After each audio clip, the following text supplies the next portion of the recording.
Alors maintenant, une autre question aux députés, cette fois-ci, puisque vous parlez du député, concernant, on l'a vu dans la presse hier sur l'Indépendant, la fermeture ou la pseudo-fermeture des centres de santé sur Cerbère, Banyuls, etc. Vous avez été accueilli aujourd'hui par des banderoles sur lesquelles était marqué « Bourquin, Aliagas, traître ». Comment vous réagissez, vous, à ces banderoles et à cette inquiétude des salariés de ces centres? Écoutez, je comprends la réaction de la population, des agents qui sont inquiets par la méconnaissance des données du problème. Nous nous sommes battus quand la droite était au pouvoir pour que ce ne soit pas délocalisé. Ils devaient délocaliser sans compensation. Nous avons réussi à l'empêcher et maintenant j'ai obtenu du ministère que pendant l'année 2013, il y ait une réflexion de façon à ce qu'on puisse, chacun puisse voir ce que nous pouvons faire. Dans la période difficile où nous nous situons actuellement, eh bien, Arles-sur-Tech est maintenu presque, puisque 60 lits partent, mais 60 lits arrivent dans un établissement neuf. C'est incroyable, vraiment, Arles-sur-Tech gagne sur tous les plans. La côte plus difficile parce que il est difficile de trouver autant d'établissements nouveaux pour remplacer les établissements qui vont partir, qui devraient partir, qui pourraient partir. Donc j'ai obtenu quand même des compensations. Je vais les citer, une masse de 20 lits à Provendre, la masse de Bagnols a augmenté de 15 lits, un centre autiste de 50 lits qui devait aller être à Corbère est déplacé sur la côte Vermeille. Donc il y a eu des compensations. Et j'ai dit aux élus, comme j'ai dit tout à l'heure aux habitants, que s'ils sont d'accord sur ces compensations, eh bien, ma foi, tout ira bien. S'ils ne sont pas d'accord, nous allons aller au combat.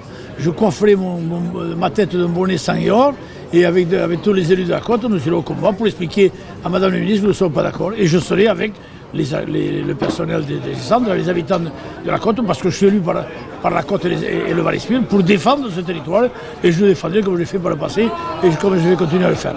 C'est vrai, vous le dites, vous l'avez défendu par le passé. La preuve, c'est qu'il y a eu l'IME qui a été installé sur Argelès, hein, sur les Algeco, puis maintenant, en définitive, sur des vrais locaux. Il y avait à l'époque aussi un projet de donation de terrain par Saint-André. Est-ce que vous ne croyez pas que finalement, quand c'était la droite qui était au pouvoir, tout le monde se battait, et quand la gauche est arrivée au pouvoir, il y a eu un certain laxisme finalement? C'est peut-être un petit peu ce qui crée la surprise de cette décision aujourd'hui vis-à-vis des salariés qui n'ont pas trop compris, pensaient peut-être que le sujet était peut-être enterré. Non, il n'y a pas eu de laxisme. Il y a eu une... D'abord, on a convaincu le ministère de ne pas délocaliser, parce que j'ai été élu, je crois que c'était un 17 juin, et le 18 juin, il devait voter la délocalisation. Donc, le lendemain des élections, vite, nous sommes intervenus, la région, le département, moi-même, en tant que nouveau député, en disant il ne faut pas délocaliser. On l'a obtenu. Donc, ensuite, on a obtenu une période de réflexion, de transition. Cette période arrive à terme. Donc, le ministère veut délocaliser pour des raisons sanitaires que je ne maîtrise pas, je ne suis pas quelqu'un de sanitaire, moi mon rôle c'est défendre le territoire, l'aménagement du territoire sur la côte et le Val-Espire. Donc on n'a pas baissé notre garde, pas du tout, puisque je suis allé maintes fois au ministère, j'ai reçu Madame Augustin de l'Agence régionale de la santé, maintes fois je suis maire, j'ai rencontré les élus des deux territoires, le Val-Espire et la côte, on n'a jamais baissé la garde, on ne la baissera pas. On a obtenu des solutions de rechange. Sont-elles suffisantes ou pas? Il me semble que le personnel doute de la véracité de ces solutions de rechange, ce qui l'inquiète le plus. Alors que si demain, parce que je prends l'exemple de Cerbère, il y a 240 employés, il y en a déjà 150 qui habitent à la plaine et qui, ma foi, ça les embête un peu de monter à Cerbère à chaque fois. Mais ils défendent Cerbère, ce qui est tout à fait normal. Mais si nous pouvions, et je crois que c'est possible, nous pouvons assurer qu'il y aura 110, 120 emplois à Cerbère, que Provendre aura 50 ou 60 emplois qui n'étaient pas attendus, que peut-être on pourrait amener un IME nouveau sur la côte, eh bien je crois qu'on pourrait rassurer cette population, rassurer les employés, de façon à ce qu'on puisse avancer ensemble. Je me suis engagé tout à l'heure en discutant avec eux parce que je me suis fait gronder, mais je suis allé les rencontrer parce que c'est ma façon. Hein. Ma façon, il faut parler avec les gens. Donc je suis allé les rencontrer, je me suis engagé à demander à la RS, à demander à M. Rodriguez, le directeur de l'USAP, de venir rencontrer une délégation de ce personnel de façon à ce que chacun puisse s'exprimer, en se respectant, en travaillant, avec un seul objectif, l'aménagement du territoire et le maintien de l'emploi. Donc ça veut dire que vous serez vigilant sur les mesures compensatoires qu'il pourrait y avoir sur le déplacement de certains salariés? S'il y a des mesures compensatoires, croyez-moi, je serai vigilant. Je serai vigilant et parfois il y aura un engagement de la part du ministère, de la part de l'USAP, de la part de l'ARS de maintenir ce qui a été promis s'il y a des mesures compensatoires, si on est obligé de délocaliser. Il me semble que dans un premier temps on va dire qu'on n'est pas content, parce que j'ai dit moi, si les élus de la côte sont d'accord, ma foi on continue, s'ils ne sont pas d'accord, on redémarre à zéro. Il me semble qu'ils ne sont pas d'accord, on va redémarrer à zéro, je vais rencontrer Mme Augustin, je vais rencontrer le ministère et on va leur demander bien sûr de revoir leur copie. Il y a manifestement la fin d'une vie pour ces centres-là. Ces centres-là doivent être transformés. Ils ne sont plus en état parce que dans ce dossier, il faut d'abord penser aux patients. C'est ça qui est essentiel, le patient. Et en fait, les patients qui sortent de l'hôpital veulent rester dans un rayon très près de l'hôpital parce qu'ils ont toujours des liens avec l'hôpital. Alors de deux choses l'une, soit ces établissements qui jusqu'à présent offraient ce service à ces gens qui ne veulent plus venir ici, soit l'hôpital ouvre un nouveau contexte et construira ces soins de suite, parce que c'est des lits de soins de suite, les construira autour de l'hôpital sans ces centres de Banyuls, de Cerbère, et ces centres tomberont d'eux-mêmes, soit ces centres viennent sur Perpignan et on trouve de l'accueil, un nouvel accueil médico-social pour transformer ces emplois, pour que l'activité continue. C'est ce choix-là qui est fait. Et il faut aujourd'hui, je lance cet appel à l'ensemble de ces hommes et ces femmes qui travaillent là, de leur dire, je le sais, vous pensez d'abord aux patients, vous pensez d'abord à l'hôpital, qui de toute façon inexorablement continuera sa mission et créera des lits dans son pourtour perpignanais. Et donc, de deux choses l'une, soit vous suivrez cette musique, ce plan programmé à l'échelle de l'hôpital de Perpignan, soit vous rentrerez dans cette transformation des emplois, parce que ces centres resteront ouverts, il y aura des transformations à l'intérieur, ce ne sera pas toujours les mêmes métiers, et vous évoluerez dans le métier. Mais je dis à ces hommes et ces femmes, vous savez, c'est Perpignan, quoi. On ne ferme pas définitivement en plus, et ça reste dans le département.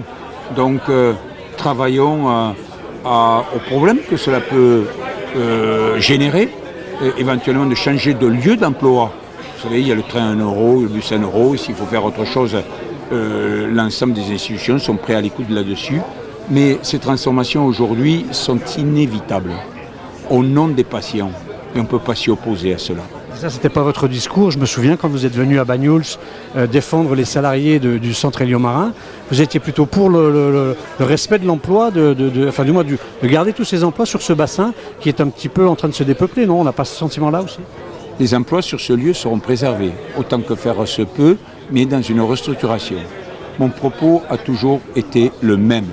Il faut s'adapter aux patients. Et aujourd'hui, depuis 5 ans, les choses ont fondamentalement changé. Les soins de suite doivent être dans un rayon maximum de 2 km autour de l'hôpital. C'est une donnée fondamentale. Sans quoi, c'est l'hôpital public qui serait à son tour menacé. Donc, nous n'avons pas le choix sur ce dispositif-là. Là où il y a une grosse différence, c'est qu'à l'époque, il était question de fermer purement et simplement ces établissements et qu'aujourd'hui, il est proposé de leur donner un nouveau destin. C'est cela qui est fondamentalement différent. Et donc, qui dit nouveau destin, dit toujours les emplois, dit l'attente du travail de ces hommes et femmes qui certainement devront subir des formations. Subir, c'est pas subir une formation, c'est avoir des formations pour encore mieux s'adapter. Mais ça, c'est la vie, il y en a toujours. Monsieur le maire, oui. Tout le monde a appris un petit peu avec surprise la décision de la ministre de la Santé qui valide un petit peu la délocalisation des lits sur Perpignan. Quelle est votre réaction, vous, aujourd'hui? D'abord, d'abord de la tristesse et surtout, je dirais, nous, ce qu'on comptait après la première décision qu'on avait obtenue grâce au député M. Ayagas, une trahison.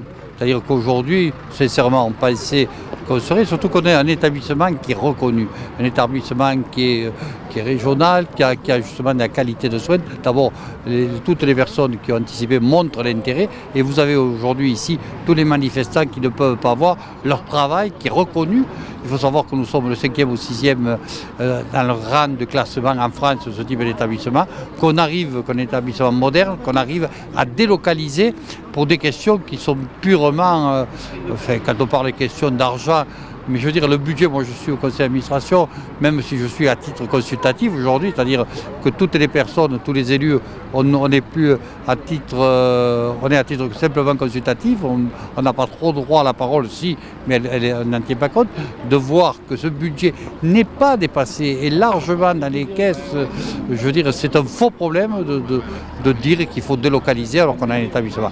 À part qu'il y ait d'autres intérêts, je le dis, d'autres intérêts peut-être politiques, qui ont fait qu'on amène ce centre sur l'hôpital de Perpignan. Vous avez le maire de Perpignan qui se réjouit, et je suis heureux pour lui, il se réjouit de dire que ça amène des emplois chez lui. Mais il ne se rend pas compte que Cerbère, qui a été d'abord touché une première fois par la douane, la suppression des frontières, c'est-à-dire il y avait 35 maisons de transit, il y avait 2600 habitants, ensuite par la SNCF, la suppression des grandes lignes, avec tous les problèmes que l'on connaît en viticulture, là c'est le coup de grâce en voulant délocaliser ce centre. Alors, on n'a pas le sentiment aussi que la gauche étant arrivée au pouvoir, on a été un peu laxiste aussi sur l'action en se disant maintenant que la gauche est au pouvoir, il ne se passera rien? Ben oui, mais c'est un peu ça. Mais disons que quand la gauche est arrivée au pouvoir, il y a eu une réaction. Cette réaction a été, on a bloqué, et la ministre de la Santé a bloqué. Puis maintenant, on va dire, elle fait marche arrière pour autoriser. On nous dit, mais bien sûr, il va y avoir de la compensation. Mais cette compensation, sincèrement, je veux dire, quand on vous promet des lits, aujourd'hui, une ministre revient 4 mois après sur un courrier. Pourquoi tout ce qu'on nous propose en compensation dans les 4 ou 5 ans à venir aura bien lieu? Franchement, je sais très bien qu'on nous propose des lits qui devaient aller à Corbère, mais les gens de Corbère ont rouspété aussi. Donc franchement, on déshabille Pierre pour habiller Jacques. Je veux dire, c'est inadmissible. Alors aujourd'hui, on est là pour une inauguration d'un lycée. Je comprends que votre présence, ce n'est pas seulement l'inauguration d'un lycée, puisque vous êtes accompagné des salariés des centres qui sont menacés aujourd'hui. Votre sentiment aujourd'hui, quand on voit tout ce remue-ménage autour d'un lycée par rapport à ce qui se passe, finalement, c'est pas un peu la démesure? Ah, complètement. Disons qu'au départ, le lycée, on l'a attendu, on s'est battu pendant 10 ans pour avoir un lycée. Moi, je pensais qu'un jour mes enfants iraient au lycée, maintenant ils sont trop grands, c'est mes petits-enfants qui iront. Mais c'est vrai que d'abord c'était le lycée, mais demain, si nos populations dans nos communes, que ce soit Bagnols-sur-Mer, Cerbère, je veux dire, si les parents, les familles s'en vont pour aller travailler ailleurs, je veux dire, le lycée n'aura pas lieu pratiquement d'être. Non, on se félicite du lycée, on se félicite de la persévérance d'Ayagas qui s'est battu pour obtenir ce lycée, mais je veux dire, l'un n'empêche pas l'autre. Et c'est vrai que les manifestations aujourd'hui viennent, puisque c'est quelque chose de nouveau, savent qu'il va y avoir des élus qui viennent pour l'inauguration de ce lycée. Bon, ils montrent leur mécontentement et moi je veux dire, j'ai vu des familles en pleurs, à l'idée de cela. Certains me disent, il me reste 8 ans, je ne pourrais pas les terminer, d'autres moins. Non, pour nous et pour le canton de la Côte-Vermeille, c'est une catastrophe parce que quand on parle de Cerbère, on parle aussi de Bagnols et Bagnols, on ne parle pas de compensation. Bagnols, il y a des emplois qui seront perdus purement et simplement. Les compensations, ce n'est que des paroles, c'est-à-dire les compensations, Cerbère va faire opération tiroir pour permettre la construction auprès de l'hôpital. Et puis dans 4 ans ou 5 ans, on dira maintenant on vous compense. Mais qui sait d'abord qui sera en place dans 4 ans ou 5 ans? Ça va tellement vite aussi en politique, les changements, que personne ne peut se féliciter. Moi, ce que je peux dire, c'est que je serai aux côtés des gens du centre médical de Pierrefitte, parce qu'au-delà de ces personnes, il y a aussi la vie de mon village, que ce soit les commerces, que ce soit tous les corps de métier qu'on peut retrouver. Donc moi je serai vigilant à tout ça.